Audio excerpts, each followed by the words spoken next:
Please, stop pushing. I can't take this anymore. The concert venue is packed tight. A man behind me keeps pressing into my backside. I'm wearing a mini skirt today with a thong underneath, and it only makes the situation worse. He lifts my skirt and presses himself against my hips. As the atmosphere heats up, someone in front of me slams into me, and I stumble back a step. My body stiffens as I feel like something just slid inside me. My name was Mandy Cox, and I was a die-hard fangirl. I wanted a celebrity to notice me, so I dressed for attention. I wore heavy makeup and made sure nothing about me went unnoticed. My low-cut top revealed a wide stretch of skin, and my chest bounced with every step. I paired it with a mini skirt that barely covered my thighs, and sexy white stockings, which hugged my legs. But when I arrived, reality hit. The concert venue was packed so tightly I couldn't move, and the crowd swallowed me whole. The celebrity was never going to notice me. I craned my neck and shouted, "Darling, take me." I never imagined that line would draw the wrong kind of attention. Instead of the celebrity, it caught a filthy creep. After I shouted it, I became aware of a man behind me, repeatedly bumping into me. At first, I brushed it off. In a crowd that dense, accidental contact was easy to explain, but the feeling wouldn't go away. Something hard kept pressing against my butt from behind. I assumed I'd accidentally backed into his hand where it rested behind me, so I turned and offered a polite apology. "Sorry, I didn't mean to bump into you."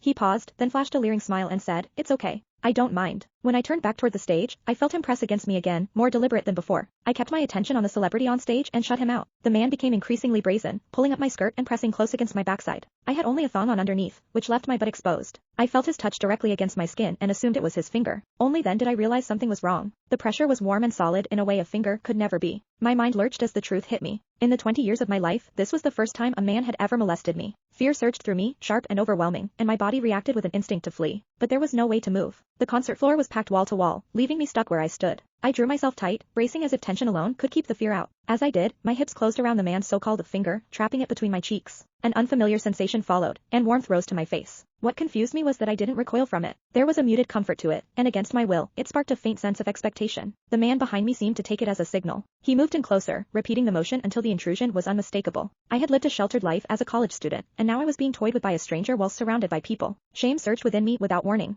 I felt the urge to sob, but my throat closed, and my voice deserted me. Worse still, the pressure forced my thing inward and sent a restless, prickling discomfort through my body that wouldn't fade. A quiet, involuntary sound escaped me, and the embarrassment followed instantly. I gathered myself and strained to suppress it, holding it down until my throat tightened. The blaring music and the screams around me drowned everything out. With every eye fixed on the stage, no one was aware of what was happening to me. At the same time, the intensity continued to rise, touching something deep inside me. I bit down on my lip as cold sweat traced my spine. My awareness was tipping back and forth between humiliation and a pleasure I couldn't bring myself to name. I knew I couldn't take it anymore if it continued. So, I turned sharply to face the man behind me. "Please, stop pushing. I can't take this anymore." When I finished speaking, the man leaned toward me and whispered in my ear, "Is it exciting, the way I'm pushing against you?" The shame was overwhelming, and I was on the verge of crying. "I'm a virgin. I've never done that kind of thing. Please, let me go." He didn't stop. Instead, his gaze burned deeper as he seized my waist, the pressure growing stronger. "You're really a virgin? Then let me show you